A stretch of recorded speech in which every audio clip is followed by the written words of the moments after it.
ก็ได้ก่อนอื่นก็กราบขอโทษขออภัย FC หลายๆจุดประสงค์มาเมื่อนี้ก็ย้อนว่าเห็นครอบครัวของป้าน้องกันแหละเด้อเนาะที่อยากมาก็ถือว่าพอได้ไปเบิ่งแล้วก็แฮงกลัวในคลิปอีกเนาะเบิ่งตัวจริงแล้วก็บ่คือในรูปคือว่าหั่นแหละพี่น้องเอ้ยมันก็ถือว่านักหน่วงพอสมควรเงินและคันว่าในเรื่องป้ากันคันว่าอันใดพอเบิ่งเราได้ก็สดช่วยเรานํเนาะจะว่าเป็นได้ไดถือว่าชุดๆได้แหละเนาะ ชุดแบบในบ้านเลย ชุดกลัวในบ้านเลยเนาะ น้องก็ใกล้สิเซ็งแล้วเนาะยังอีกจังอาทิตย์ไปเซ็งนะ เมื่อที่หนีก็ได้เซ็งนะ นี่ อืม สาวมสี่ได้นี่ สามโมซี จบสันมต้นแล้วบัดนี้ สิสิงขึ้นมห้าแต่บ่มั่นใจว่าสิได้เฮียนต่อหรือบ่ถามจากใจลึกๆเลยสิเฮียนต่อหรือว่าสิยาตอนนี้กาคันเนียนก็ยังเห็นต่อ อืมแต่ว่าก็พอกับแม่แล้ว เรื่องชิยาล้อแล้วเพราะว่าคนเงินเห็นต่อ แต่พอกับแม่บ้านได้ใช่ไหม กาเพราะ พอกับแม่ก็ให้ออกแต่ก็มีเรื่องนึงไอ้สิว่าสำคัญที่สุด เลย ให้น้องเบิ่งคักๆเนาะทางหลังนะไปหมดแล้ว แม่บ่หยอกก่อนพี่น้องเอ้ยเนาะโอ้แสดงว่าพ่อแม่เอ้ยอ้ายนอนอยู่นี่เลยแม่นบ่น้องโอ้นอนอยู่นี่เลยโอ้อันนี้บ่โตะนะโอ้โตงามเด้อพี่น้องเด้อโอ้เดี๋ยวมาตั้งไว้ซื่อบัดนี้ ยังไม่หนัง ฮะความฝันของน้องคืออหยังปัจจุบันนี่ อยากเปิดร้าน อยากเปิด น้อย จะเปิดห้าน แม่น เออก่อนอื่นสิเปิดอยู่ใช้ปะ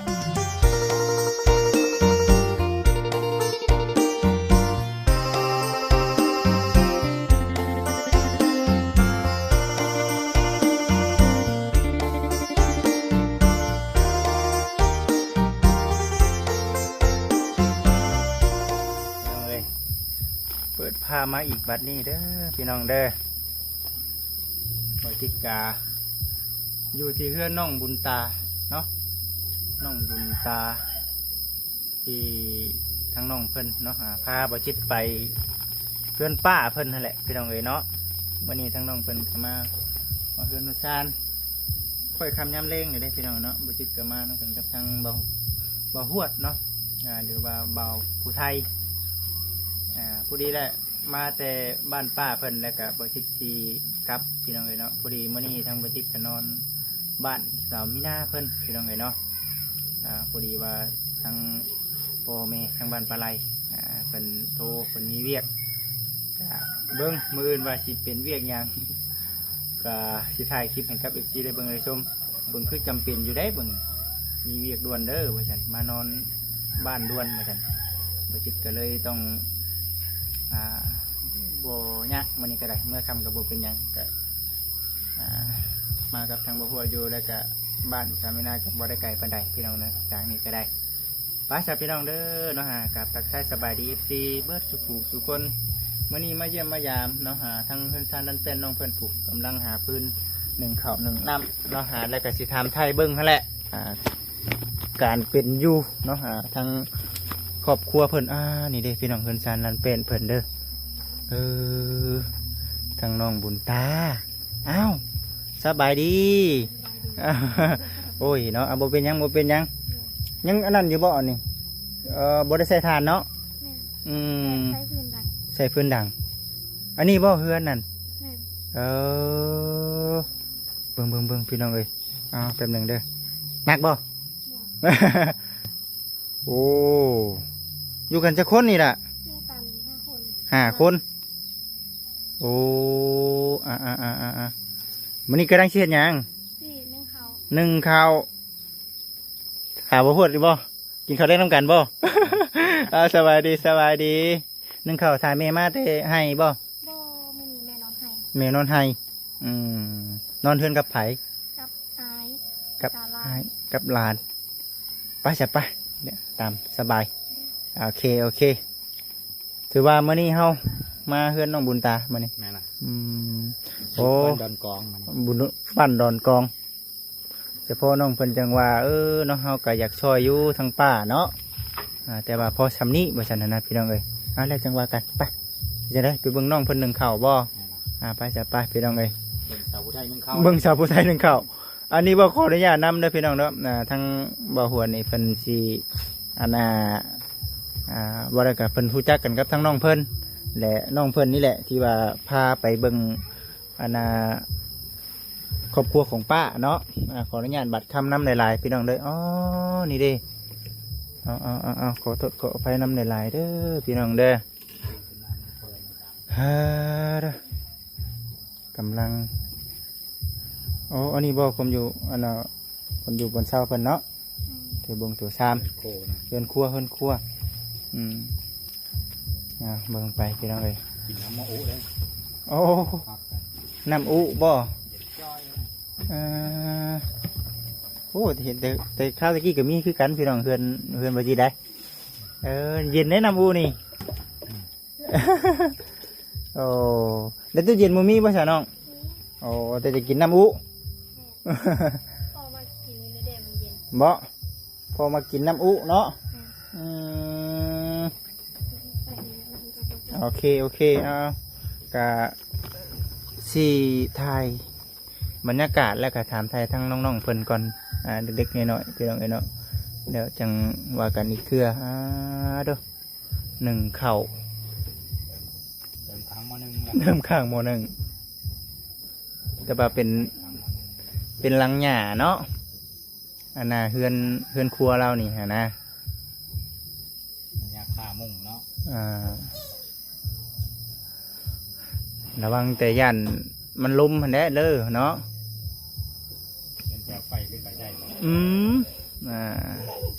ยันฝ่าลมมาตอนเท้าจุไพ่หนีไว้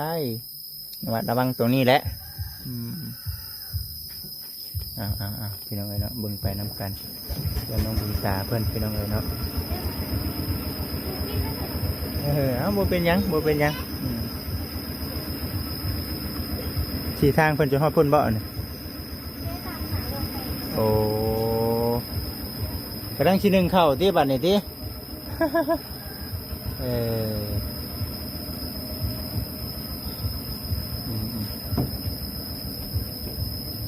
สาวผู้ไทยเด้อพี่น้องเด้อเนาะ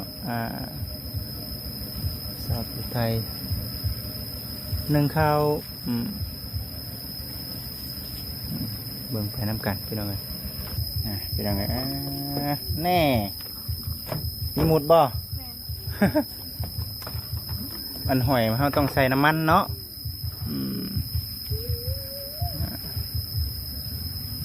กำลังหนึ่งเข่าเฮ็ดไปนี่ชั่วมือบ่กูมือเลย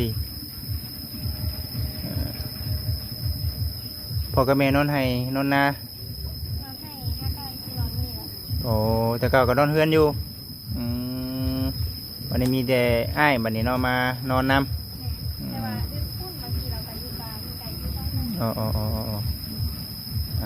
พี่น้องเอ๋ยเนาะเบิ่งไปนำกันเด้อ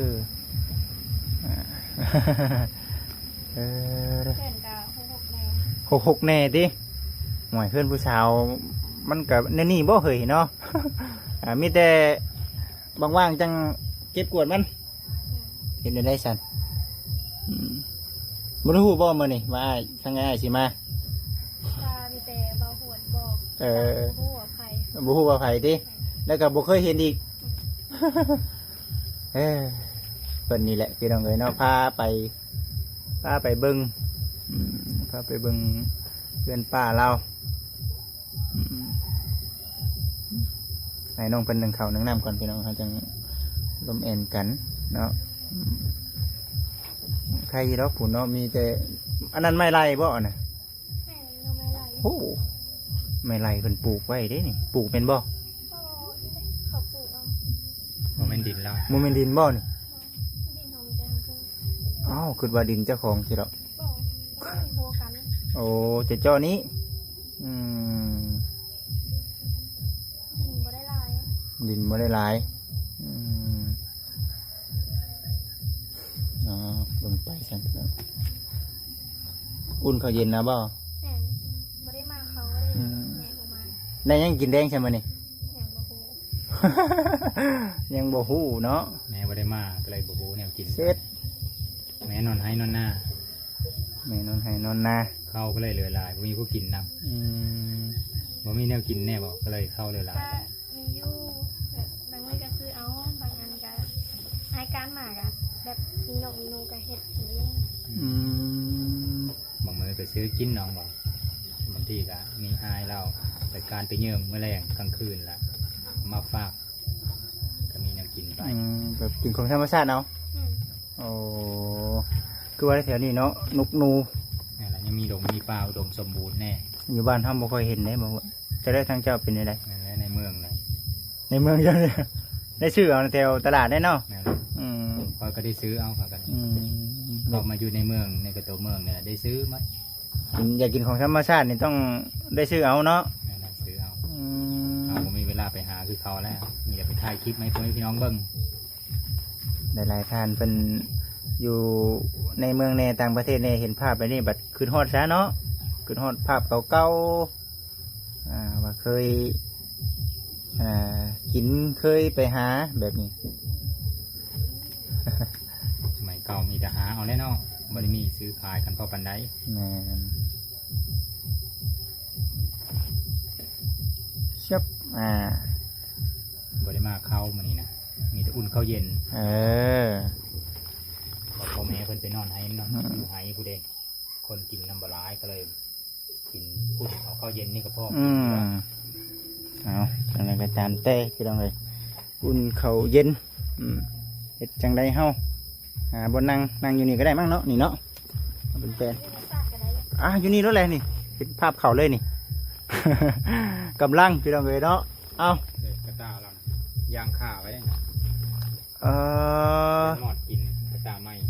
อัน ไว้ใส่ปาก ของ คลอง ข้องโอ้ ขอได้ใส่เบ็ดใส่ ใส่ปลาคอ ใส่เบ็ด คน อืม ต้องย่างข้าไว้แบบนั้นก่อน อืม ยันหมอดกิน เอามานั่งนี่ก็ได้เนาะเอานี่เด้อเอาธรรมชาติเด้อน้องนี่แหละ ก็อยู่นั่งสั่น บ่เป็นหยังนั่งชื่ออะไรนี่ คือกันนี่แหละเนาะบ่โหดคือกัน แมนนั่ง หมูหดเข่าคือว่าใส่ทานใช่หรอไม่ได้ค่อยใส่บ่อ๋ออยู่บ้านเขาเจ้าใส่ทานเลยพี่น้องเอ้ยเนาะใส่ทาน ใช้ ใส่ ฟืนเอาคนไร ใส่พื้นบ่ ใส่ปืนไม่ได้ใส่ท่าเพราะมีไม้ลายอยู่เด้ อื ก็เลยเอาปืนมา โด เอา ย ไปอยู่ในเมืองนี่ต้องทานอย่างเดียวเลยเนาะ แม่น เมืองอิริรอกับแก๊ส อันนี้ก็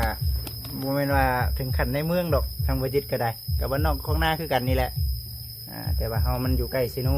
ใกล้ตลาด อยู่ใกล้ในเมืองแน่เราอะ อยู่ใกล้ในเมืองแน่ ก็เลยผมมีแลกปืนแบบซึมเฮานี่เนาะ มีแต่ใส่ท่านแล้ว เออ ต่อไปก็จะได้แก๊สแล้ว แต่เก็ดนี่แพงเด้อบ่โหดเด้แพงเฮ็ดอยู่เฮ็ดกินเป็นอยู่แล้วว่า จะเป็นน้อยหนึ่ง เก่งหน้อไม้ได้สัน เป็น มื้อหน้าสิพาสามีนามาแข่งกันเนาะ คือสิเมนรุ่นน้องเล่าเนี่ยพี่น้องเอ้ยเนาะ15 ปีเนาะ15 ปีเด้ออันนี้ก็ถือว่าอยู่กัน คืออยู่ข้างนอกบ่ขออนุญาตนำข้างนอกนี่ก็ถือว่ามีคนนอนมีคนนอนนี่ก็เนาะ มีแบบไอ้นอนข้างในก็นอนได้แต่ว่าเราอยากนอนนอก หอนเนาะ มัน ไง ฮอดเอาก็ถือว่าสิเว้าหลายในได้อันน่ะเบาหัวเด้ จัดไป ยันว่าเชียวยันว่าบ่คือกันเนาะการสัมภาษณ์คือกันอยู่บ่ เราก็จะได้สังเกตการณ์เบิ่ง นั่นแหละพี่น้องเด้อมื้อนี้ก็ได้ก่อนอื่นก็กราบขอโทษขออภัย FC หลายๆจุดประสงค์มามื้อนี้ก็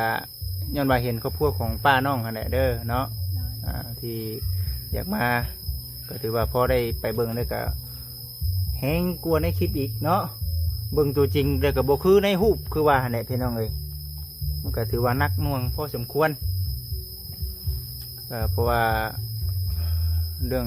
ป้าเรานี่ก็สงสารอยู่สงสารในเรื่องเป็นชาดันเป็นแล้วหั่นแหละตัวเลยคือมีแต่เฮ็ดให้เฮ็ดหน้าอย่างเดียวบ่อยู่เพิ่น แ อยู่บ้าน มีแต่เห็นให้เห็นนา เท่าไหร่แต่ละปี เขา แม่น ประมาณรายสุดกับ80เนี่ย 80กุ้มแล้ววะ ผมอยู่ ใครอยู่คำกุ้มเนาะได้แบบเสริมได้ซะน้องแบบอาชีพเสริม มันพุ่งมันบอก เจ้าปลูกมันบ่ ปลูก โอ้ตัวเฮ็ดซุปี มัน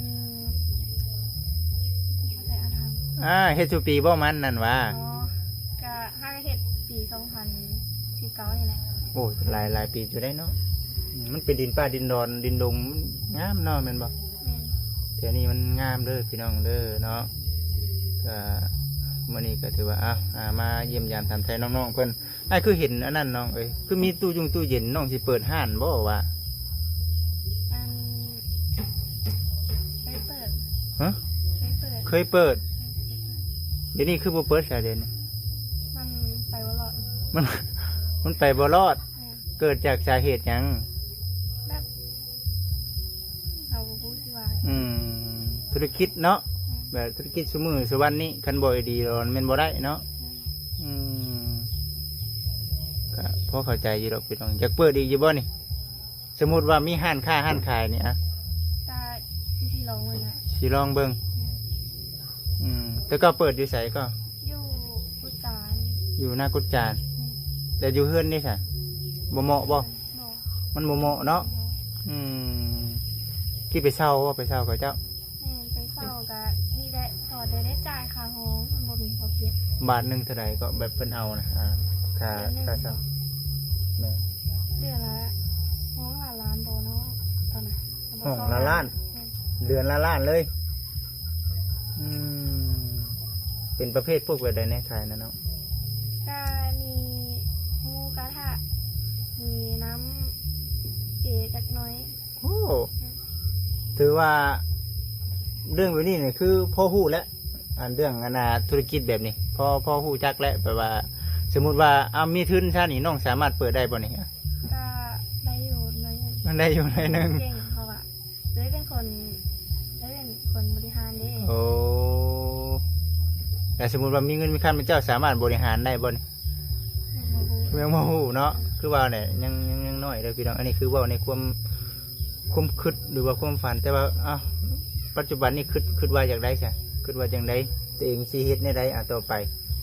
ก็ไปคันมีเงินกาเนี่ยหลองแบบเปิดร้านน้อยๆอย่างขายของแบบเล็กๆน้อยๆอะ สิบ่เอาของซ้ำของอาหารชุดแบบหมูกระทุงกระทะนี่เนาะคำเป็นในนั้นน่ะมันต้องอยู่เฮือนเนาะบ่หวดเนาะอยู่เฮือนแต่ว่าเบิ่งไปใช่พี่น้องเดี๋ยวสิอัปเดตให้กับ FC ได้เบิ่งตอนอยู่ทางตารางเพราะว่าเห็นแล้วก็เป็นตาสิลายมันยังใช้ได้อยู่บ่ แม่นใช้ได้ปกติทุกอย่าง นั่นแหละเฮ้ยมีแต่ว่าเบิ่งกันแหละคันว่าในเรื่องป้ากันคันว่าอันใดพอเบิ่งเราได้ก็สดช่วยเรานำเนาะจะว่าเป็นได้ไดถือว่าชุดๆได้แหละเนาะ แม่นสุดแบบในบ้านเลย ชุดๆกลัวในบ้านเลยเนาะ เอาพี่น้องเลยมีหยังก็ถามได้บ่ฮู้เด้จะสิถามเราเรื่องหยังเนาะนั่นแหละพี่น้องก็สิประมาณนี้แหละให้หน้าตะกร้าก็ไปอยู่แล้วว่าไปดำอยู่ว่าพยายามด แม่นไปอยู่ ำไปดำอยู่เนาะตัวนี้ยังกล้ายังบ่ทันได้ โลกายังบ่ยาวหากระเห็ด หากระเฮ็ดเนาะ การยังบ่ยาวอยู่เนาะตอนนั้นก็ดำหน้าแล้วนี่ ดำเป็นอยู่บ่เนาะสิว่านี่แหละบ่จิตเนาะ ก็เป็นอยู่แต่ว่าทันเรื่องงานนี่ทำบ่งาม ดำไปได้ให้งามเนาะดำหน้ามันก็วิดวิวคือกันนั่นแหละพี่น้องเอ้ยแต่แล้วคำว่าดำบ่ใส่ปุ๋ยเนี่ยจันบ่งามอยู่พี่น้องเอ้ย แล้วก็น้องก็ใกล้สิเซ็งแล้วเนาะยังอีกจังอาทิตย์ไว้เซ็งนะ มัดที่นี่ก็ได้เซ็งนะ นี่ สาว มสี่เด้นี่ สามสี่ จบสันมต้นแล้วบัดนี้ สิสิงขึ้นมห้าแต่บ่มั่นใจว่าสิได้เฮียนต่อหรือบ่ถามจากใจลึกๆเลยสิเฮียนต่อหรือว่าสิยาตอนนี้ก็คันมีเงินก็อยากเห็นต่อ แต่ว่ากับพ่อกับแม่แล้ว เลยสิยา ว้าแล้วเพราะว่าบ่มีเงินเรียนต่อ แต่พ่อกับแม่ว่าได้ใช่ไหม ก็เพราะ พ่อกับแม่ก็ให้ออก มัน แต่ใจเจ้านี่อยากเฮียนอยู่ ยังคิดจะเห็น เอ้ยเนาะ เราก็โนมาหน้าเขากับปัญหานำเรื่องเงินคำอยู่แล้วเนาะ แม่นแล้วก็อีกอย่างมันก็เดินทางไกลเด้ อยู่ใช้ อยู่จุดสูงกว่างาน โอ้ นากระติ่ง พันนักกระทิง ผู้เป็นคนงาน น้ำพ่นนี่ก็แบบทั้งอย่าง ไปในใดก็คันไปเฮียนนี่เนาะ ไปที่รถจะไป อันบริมีรถโดยสารบ่ พอ หมู่ได้ใช่หมู่ไปนี่มีบ่หมู่ไป นี่ อืม ก็ขี่รถจักรคือกันหมู่กันเนาะ แม่นแต่ว่าทางไม่ยาก แต่ว่ารถจ้างเฮานี่มีแล้วรถจ้างเฮานี่อ๋อโอ้แต่ว่ามันมีป่าอยู่บ่มีเด้อเนาะ ป่า อืม จริงเลยมันบ่ได้มีบ้านคน นี่คือถ้าหากว่าได้เฮียนปีหน้านี่คือสิได้เที่ยวไปเที่ยวมาทั้งนั้น อืม อ๋อ เดินพี่น้องแถวไหน มีเพื่อนพี่น้องแถวนั้นอีกอยู่ บ่มี บ่มีต้องได้เที่ยวและพี่น้องเอ๋ยเนาะหานเฮ็ดได้ละบาท ย่านอยู่บ่ย่านอยู่ห่างจากเฮียน ย่านอยู่ห่างจากเฮียนพี่น้องเอ๋ยเนาะ ไปน้ำหมู่แล้วเนาะไปน้ำหมู่หลายคนเนาะ อืม ถ้าไปก็ แต่ผู้เดียวน่ะบ่หาแน่เนาะบ่ฮู้เนาะ เนี่ยผ่านหลายหมู่บ้านนี่กว่าละหอด เออ ป่ากันแบบลาย ผ่านป่าอีกเอาวิบานเนี่ยก็มีป่าเด้ เอาคือเฮียนซุมื้อนี้ได้ซะเฮียนอยู่บ้านเฮาบ่ อยู่กบแดง หังบ่ได้ไกล บ่ได้ไกล อ๋อ จำบ้านเดียวกันก็บ้านดอนกองเลย โอ้ ไปหันคะแนนเห็นแล้ว ตอนเราเห็นมัธยมต้นละเห็นไกลๆนี้ โอ้โอ้ ปลาย โอ้ จะไปไกลเลย โดยก็เลยบุเป็นตะย่านปานใดเนาะ ไป อืม ผู้เดียวอะไร ไปผู้เดียวก็ได้บัดนี้คือสีไปบ่ได้แล้วบัดนี้เนาะ แม่น แล้วก็มีเรื่องนึงไอ้สิว่าสำคัญที่สุด เลย ให้น้องเบิ่งคักๆเนาะทางหลังอะนะไปหมดแล้ว แม่น บ่หยอกก่อนพี่น้องเอ้ยเนาะสิแล้วมันโมเมนต์เต่าแล้วกับโมเมนต์ทานมันเป็นในนี่ได้ ต้องไปจุตลอดเนาะต้อง อ่า เฝ้ามัน แม่ถ้าเป็นเต่านี่คือเฮาจู้ติดเลยคือจนชุกเลยเลยพี่น้องเอ้ยอืม ไม่ต้องไปจุไม่ต้องไปเฝ้าไปนี่ตลอดเนาะคันได้ใส่ทาน เคยอยู่บ่ซะน้องเคยจู้อยู่บ่ทานน่ะ กะเคย หาน เดี๋ยวมีตาทานอยู่เดี๋ยวมองนั้น โอ้นี่เนาะแต่ทานตัวนี้บ่มีติ บ่ทานเลย ทานหมดแล้วน้องว่า ส่วนมากสินิยมมันน่ะพื้นหลายกว่าเนาะอืม เวลาอยู่ อ่า ไม่ยังหลายอยู่ใจปืนแล้วน้องว่า อืม ขอคนมาให้แต่ให้กูนะ แล้วมันเปื้อนก็ล้างมือก่อนก็ได้ไม่ยากหรอกนี่เด็กพี่น้องเนาะคอยคำยามแรงมีเสงไฟหมอหนึ่งเข้าทางบจิตกะบ่เฮิงหรอกก็สิได้ครับพี่น้องเอ๋ยเนาะก็สิได้ครับหรือว่าไปส่งทางมาหวดเพิ่นมีโอกาสกันว่าทางป้าน้องบุญตาเพิ่นมีบุญวาสนาก็สิเข้ามาอีกเด้อพี่น้องเด้อเนาะมีแต่ฝากอีกทีพิจารณาเบิ่งพี่น้องเอ๋ยเนาะในเรื่องเป็นการดันเป็นของทางป้าเราแล้วก็ทั้งน้องบุญตาหั่นแหละเป็นในใดกับเอฟซีก็ลองพิจารณาเบิ่งพี่น้องเอ๋ยเนาะโอเคพี่น้องเอ๋ยสำเร็จในการหนึ่งเข่าพี่น้องเด้อก็สิประมาณนี้แหละเดี๋ยวจะได้ลงตารางก่อนพี่น้องเอ๋ยเนาะเดี๋ยวสิพาเอฟซีไปเบิ่งอย่างก็ตู้เย็นเนาะตู้แช่เนาะไปน้องไปเดี๋ยวไอ้ลงก่อนเด้อไปมาหัวลงก่อนบ่ ติใครบ้างเลย เฮ้แล้วกับเบิ้งก็ได้บ่ไข่ก็ได้บ่ไข่ก็ได้มีแต่ซองเบิ้งก็ได้แหละพี่น้องเอ๋ยเนาะมีแต่ซองเบิ้งก็ได้อันนี้ดิทางตารางเราเนาะปอจุมีตู้โชว์น้ำแน่บ่ได้เสียบไพ่แล้วว่ะ เสียอยู่ อ้าว แต่ว่าไม่ได้เปื้อนใครยังไง เอ้าคือว่าชั้นนะบ้านมันบ่กินไพ่บ่น้อง ไม่ถวายสีเปล่าเป็นเลยยังมันตาย มันตายในกระสุนมัน เสียยังบ้านนี่ ผมยังแฝง ป้าจุเสียบเบิดทั้งนั้นทั้งนี้เลยแม่นบ่ดู โอ้ค่าไพ่นี่บ่เว้าได้ค่าไพ่นี่เบิดเท่าไรค่าไพ่แต่เดี๋ยว ตาย ฮะ แสนปลาย แสนปลายถือว่าธรรมดาอยู่ได้แสนปลาย บ่แพงไปได้น้อง บ่คิดวางที่ได้วันมาชื่นนี่4 แสน เกือบฮอด5 แสนป้าโตว่าหากบ่เป็นหยังพี่น้องช่วงเฮาขายของน่ะคือได้นะพี่น้องเนาะแต่ว่าคือช่วงยามแล้งก็บ่จิตขายของน่ะไล่อยู่ก็ได้บ่เป็นหยังกับช่วงมันฮ้อนแน่แหละ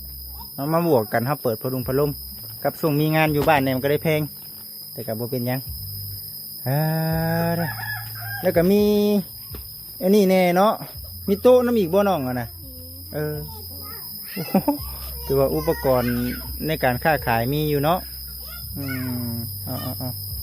มาว่ากันพี่น้องเอ๋ยเนาะอันนี้คือเว่าในเรื่องตู้เย็นเราอันนี้คือเฮือนชานลานเป็นเนาะเบิ่งก่อนน้องเอ๋ยพาเลาะเนี่ยเนาะขึ้นทางนี้บ่ฮะทางขึ้นคือกันโอ้นี่เดิพี่น้องเอ๋ย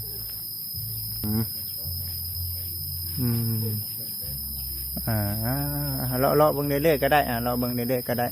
โอ้แสดงว่าพ่อแม่เอื้อยอ้ายนอนอยู่นี่เลยแม่นบ่น้องโอ้นอนอยู่นี่เลยโอ้อันนี้บ่โต๊ะนะโอ้โต๊ะงามเลยพี่น้องเด้อโอ้เพิ่นมาตั้งไว้ซื่อบัดนี้ ตั้งไว้นั่น โอ้แล้วก็เลินของน้องมีแต่เท่านี้เนาะแต่ว่าในเรื่องการเห็นหันค่ากันสีเอามานี่ก็ถือว่าเติบหนึ่งอยู่ได้พี่น้องเอ๋ยเนาะเดี๋ยวนี้ก็มีแต่อ้ายเนาะแม่นบ่มีแต่อ้ายอยู่เพื่อนนำพี่น้องเอ๋ยเนาะไปซะถือว่าคือสีประมาณนี้แหละความฝันของน้องคืออหยังปัจจุบันนี่ อยากเปิดร้าน อยากเปิด ล็น้อย อยากเปิดห้าน แม่น ก่อนอื่นสิเปิดอยู่ใช้บาทนี่เอาอยากเปิดแบบแถวในบ้านนี่อะไรร้านเล็กๆน้อย สมมุติว่ามีเงินเปิดห้านนี่น้องสิตั้งอยู่ไสอะ ตลาด ตั้งอยู่ตลาดโอ้แต่ว่าค่าเช่าเขาก็พอฮู้อยู่ แม่น เปิดห้านไปเรื่อยๆเนาะเอาสาพี่น้องเอ๋ยเนาะเบิ่งไปน้ำกัน ขอให้ความฝันเป็นจริง เลย พี่น้องเด้อเนาะกะสิประมาณนี้แหละทางบุจิตก็ได้เดี๋ยวเบิ่งมาเยี่ยมมายามน้องเพิ่นโอ้น้องเพิ่นเสียสละเวลาเด้อน้องเด้อกะบ่หลายเด้อน้องเด้อพอได้ค่าบัตรเติมเงินเล็กๆน้อย เข้าใจ ๆโอเคนี่แหละพี่น้องเอ้ยป้ามีหยังกะมาพูดถามต่อได้ก็ได้ก็คือสิประมาณนี้แหละพี่น้องเนาะทางบุจิตก็ได้ก็สิได้จบคลิปก่อนเนาะฝาก FCเป็นกำลังใจให้อันนี้คือมาดินมาแอนอยู่ในขึ้นซานนันเต้นน้องบุญตาFC กะคอยเบิ่งคอยชมน้ำกันเนาะพี่น้องเนาะเอาสำหรับคลิปนี้ก็ได้ก็กล่าวคำว่าสบายดี